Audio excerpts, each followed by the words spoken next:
আগামীকাল হচ্ছে আমাদের এই মানুষটার বার্থডে। ছোট মানুষের এখনো বিয়ে দেওয়া যায়, এখনো গপুকে উইশ করতে গেলে এখনো আমাকে 2 ঘন্টা ওয়েট করতে হবে। আমি অ্যালার্ম দিয়ে রাখবো, ডেকে দেবো ওখানে উইশ পাওয়ার জন্য। গুড মর্নিং এভরিওয়ান, এখন 6:30টার মতো বাজে। আজকে প্রায় 8 ঘন্টা হেঁটেছি জানো তো ছাদে, আজকে বাইরে যাইনি। গপু এখনো হাঁটছে। এত সুন্দর ওয়েদার হয়ে গেছে না, যার জন্য লাইট জ্বালিয়ে তোমাদের সাথে কথা বলছি। পুরো মেঘলা হয়ে গেছে, একদম ঠান্ডা ঠান্ডা একটা ওয়েদার। আর এই কটা দিন আগে কি গরম ছিল বলো, আমি পরপর বোধহয় কয়েকটা ভিডিওতেই বলেছি যে এত গরম, আমি ঘামাচ্ছি, গরম লাগছে। কিন্তু আজকে ওয়েদারটা ভীষণ ভালো, ওয়েদারটা কি ভালো হয়ে গেছে গো। হ্যাঁ, সকাল সকাল কি সুন্দর মেঘলা, যখন বৃষ্টি আসবে। হ্যাঁ, খুব সুন্দর ওয়েদার, ঠান্ডা হাওয়াও দিচ্ছে ঠান্ডা ঠান্ডা আকাশে। কি গো, কাকে খাওয়াচ্ছ ওখানে? আবার কি নিয়ে গেছো ওটা? বিস্কুট? সকালে হালকা একটা রোদ ছিল, হাওয়াও ছিল সুন্দর, এখন পুরো মেঘলা করে দিয়েছে। ঝড় বৃষ্টি আসছে। আগের দিন দেখিয়েছি না হারভেস্টিং করে ডাঁটা শাক, নোটে শাক সমস্ত কিছু। আজকে দেখো পুঁই শাক, দেখেছো কত সুন্দর, একেবারে বিশাল বড় হয়েছে, বিশাল বড়। ও আর রাখিরা তর্স হয়েছে না, কতক্ষণে তুলবে কতক্ষণে কাটবে না। আমি বলে ওই মাচা করে দিয়ে ওপর দিকে বাড়িয়ে দিই, বলে না ভিতরে অনেক ছোট ছোট গাছ আছে, অনেক বাচ্চা গাছ আছে, বাচ্চা গাছ এখনো আছে, এইগুলো কিসে আর বাড়তে পারবে না। বড় হয়েছে, এগুলো কেটে দিল। আর দেখো কোনো সার ছাড়াই একদম কি সুন্দর হয়েছে, ফনফন করছে, ফনফন করে বাড়ছে একেবারে। এই দেখো এক ঝুড়ি শাক পুরো একেবারে, মজাটাই আলাদা খাওয়ার থেকে। একদম সার ছাড়া নিজের বাগানে, শুধুমাত্র শস্যের ফুল নিজের হাতে তুলে খাওয়ার মজাটাই আলাদা। কিনে তো খেতেই পারবে সেটাই। এই যে একেবারে শাক ধুয়ে রেডি করে রেখেছি, একেবারে এক ঝুড়ি শাক হয়েছে। আরও শাকটা তোলার মানে কি, এখানে কুমড়ো, এখানে ঝিঙে, মিষ্টি আলু সব আছে তো, যার জন্য একসাথে হয়ে যাবে। আর তার মধ্যে আজকে আমাদের পড়ে গেছে একটা বিয়ে বাড়ি, জানো তো, গপুর মামাতো ভাইয়ের আজকে বিয়ে, মানে বিয়ে বৌভাত দুটোই একসাথে। আজকে আমাদের সকাল থেকেই নেমন্তন্ন, মানে সকালে টিফিন, দুপুরের খাওয়া দাওয়া, রাত্রে সমস্তটাই নেমন্তন্ন আছে। কিন্তু মামাকে বলেই দিয়েছিলাম যে আমরা শুধুমাত্র রাত্রিবেলা যাব, দুপুরে আর সকালে যাব না, কেন মিমোর পড়া আছে, কোচিং থেকে আসবে, অনেকটা বেলা হয়ে যাবে, আর ইচ্ছেও করবে না যেতে, একেবারে রাত্রে যাব আমরা। আর তার মধ্যে আমার পাশের বাড়ির এক কাকিমা এঁচড় দিয়েছিল, জানো তো, একটা বড় এঁচড়, প্রায় 6-7 দিন হয়ে গেছে এঁচড়টার বয়স। তো সেই এঁচড়টা আজকেই করছি, এবার অনেকটা বেশি, মানে এবার ফ্রিজে রেখে খেতে হবে। তোমার আজকে বিয়ে বাড়ি, আজকেই তোমার করতে হলো এক কড়াই এঁচড় চিংড়ি আর এক কড়াই পুঁই শাক। বলে কখন তুমি পুঁই শাকটাও তুলে ফেলেছি যে না করে ফেলি, তারপর তো মনে পড়েছে। আমি জানি তোমার মনে আছে, এসে তো দেখে এই অবস্থা। পুঁই শাকটা তুলে আবার জলে ভিজিয়ে ফেলেছি, তো এবার ফ্রিজে রেখে দিলে যদি পচে যায়, ওই জন্য করে ফেলেছি যে রান্না করা থাকলে পারে ফ্রিজে রেখে দিলে অসুবিধা হবে না। আর এঁচড় চিংড়িটাও তাই, বোনকেও যদি বা একটু দেবো ওখান থেকে, আর বাকিটা যেটা থাকবে ফ্রিজে রেখে তারপরে রাত্রিবেলা তো বিয়ে বাড়ি চলে যাবো। আর এখানে সুন্দর এঁচড় চিংড়ির মশলা কষানো চলছে, অনেকটা বেশি করে করা হয়েছে জানো তো। এখানে চিংড়ি মাছ ভাজা হয়ে গেছে, আর এখানে এঁচড় আলু সমস্ত ভাজা হয়ে গেছে, একদম কষা কষা টাইপের হবে। এঁচড় চিংড়িতে ঝোল বেশি ভালো লাগে না। এই যে সুন্দর এঁচড় চিংড়ি একেবারে কমপ্লিট, ঘি গরম মশলা দেওয়া হয়ে গেছে, এবার ঢেকে রাখুন।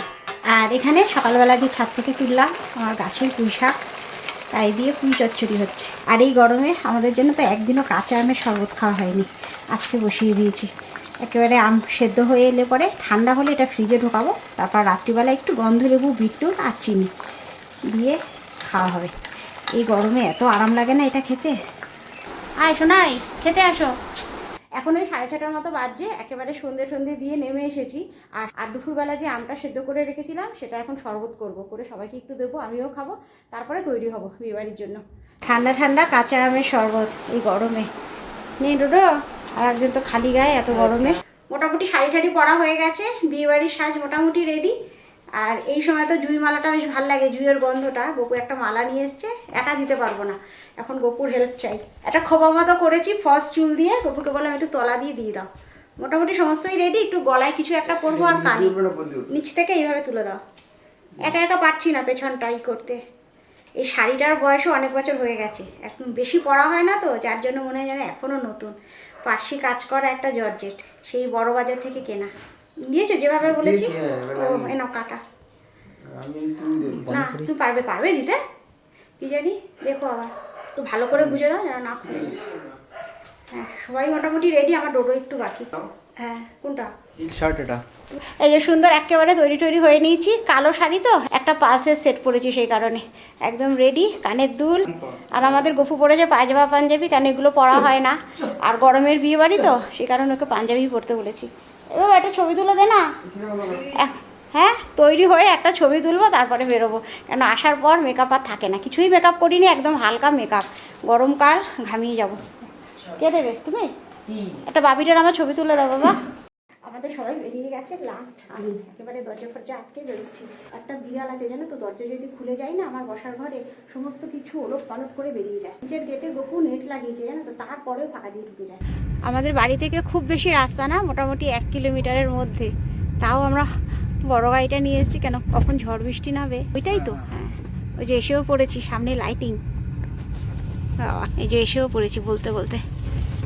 এই যে সুন্দর বিয়ে বাড়ি চলে এসেছি, আমার মিমো আর আমি এখানে ওয়েট করছি। আর আমাদের গপু আর ডোডো গেছে গাড়িটা পার্কিং করতে, একটু সামনের দিকে গেল, জাস্ট ঢুকবো। তাই না বাবা? আসছে? একসাথে না ঢুকলে ভালো লাগে না, সেই কারণে ঢুকিনি, এখানেই দাঁড়িয়ে আছি। ওরা আসুক তারপরে একসাথে ঢুকবো।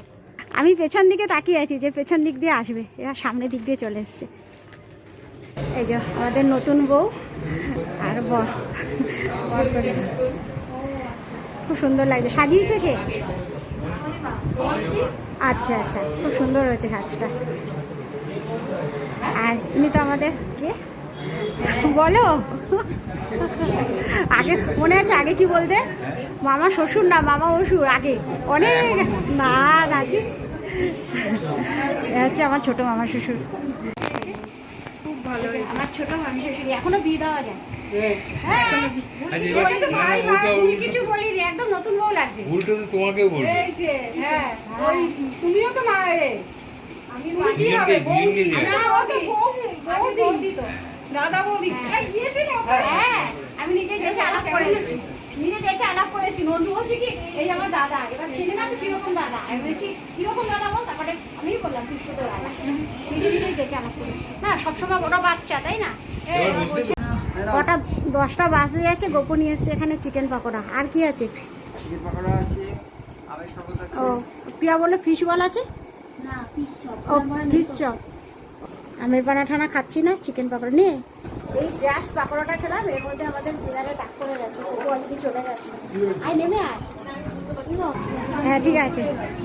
এই যে সুন্দর খাবারের জায়গায় চলে এসেছি, আর শুরুতেই আমাদের বেবি নান আর চানা পড়ে গেল। খাওয়া দাওয়া খুবই ভালো হয়েছে, এবার যাওয়ার পালা। খুব অ্যারেঞ্জমেন্ট ভালো হয়েছে, সমস্ত রান্না খুব ভালো হয়েছে, সেটাই মামাকে বলছি। সব রান্না সবই খ্রিস্টান কি পায়। একদম সবই তার কি। যে খাওয়াচ্ছে তার মনটাও দেখতে হবে। হ্যাঁ হ্যাঁ 100 বার 100। মন ভালো থাকলে রান্না বান্না অনেক ভালো হয়। আর ওয়েদার কত ভালো হয়ে গেছে, আজকে পূর্বাভাস ছিল একটা বৃষ্টি হওয়ার। তোমার আজকে ছিল যে মুষলধারে বৃষ্টি হবে, আজকে কালকে দুদিনে।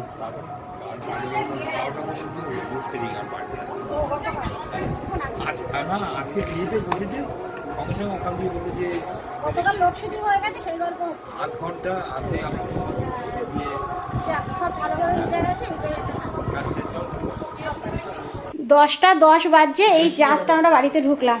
আইসক্রিমগুলোর অবস্থা শোচনীয় হয়ে গেছে। ওপরের দুটো ভালো আছে, নিচেরটা না রে মিও, ওপরের দুটো ভালো আছে, নিচেরটা একদম গলে গেছে। ডোডো বলছিল মা আনতে হবে না, নিচেরটা উপরে দুটো ভালো আছে, দেখ নিচেরটা একটু গলে গেছে। ডোডো বলছে আনার কি দরকার, কালকেই এটা দেখবি কত ভালোবেসে খাবি। হ্যাঁ বল আমি খাবো না, তুমি খাবে। বাবু জিম করে না, ক্যালোরি ঢুকে যাবে একদিনে প্রচুর। আজকে সব রান্না খুব ভালো হয়েছে, ওখানেই তো তোমাদের বলে এলাম। আর মাটন হয়েছিল, ডোডো মিমা মাটন খায় না, ওদের জন্য আবার চিকেন, যারা মাটন খায় না তাদের জন্য চিকেন, দই মাছ, তোমার ফিশ চপ, চানা পনির, নান, প্রচুর আইটেম, পোলাও ছিল, অনেক কিছু ছিল। আইসক্রিম একটা পড়ে গেছে কি গো, একটা আইসক্রিম রাখতে গিয়ে পড়ে গেছে। যাই হোক তাহলে চলো, ব্লগটা আর বড় করছি না আজকে, বেশি সময়। কি আওয়াজ করছিস? দাদা ভাই জামা কাপড় চেঞ্জ করছে। আজকে বিয়ে বাড়িতে আমরা অল্প সময় ছিলাম, কিন্তু খুব ভালো কেটেছে আজকের সন্ধ্যেটা, তাই তো? খুব ভালোভাবে হ্যাঁ, আর আগামীকাল হচ্ছে আমাদের এই মানুষটার বার্থডে। আজকে আমি হ্যাপি বার্থডে জানিয়ে দিচ্ছি। কেন এখনও গপুকে উইশ করতে গেলে এখনও আমাকে 2 ঘন্টা ওয়েট করতে হবে, সেই কারণে 2 ঘন্টা ওয়েট করা যাবে না, শুয়ে পড়বো। আজকে হ্যাপি বার্থডে বলে দিলাম। আমি অ্যালার্ম দিয়ে রাখবো, ডেকে দেবো ওখানে উইশ পাওয়ার জন্য। এখানে আসো, আজকে 11টা বাজে, তাহলে আর 1 ঘন্টা। আমি বলছি 11টা বাজে, তাহলে আর 1 ঘন্টা, 1 ঘন্টা ওয়েট করলেই হয়ে যাবে, তাই তো?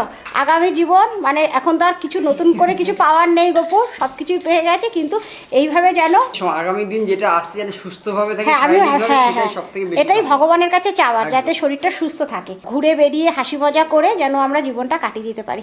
যাই হোক, তাহলে চলো, যদি কিছু ভালো লেগে থাকে একটা লাইক করে দিও। দেখা হচ্ছে তোমাদের সাথে আবার নেক্সট ব্লগে, ততক্ষণের জন্য সবাই সুস্থ থেকো, ভালো থেকো। তাহলে এখনের মতো বাবাই। আগামীকাল গোপুর যেহেতু বার্থডে, হাত ব্যথা হয়ে গেছে। দেখিও না। আরে তোকে দেখাচ্ছি না আমি, আমার হাত ব্যথা হয়ে গেছে, দাঁড়াও, কিছু করবে না, খুলো টুলো না। So I'll surrender.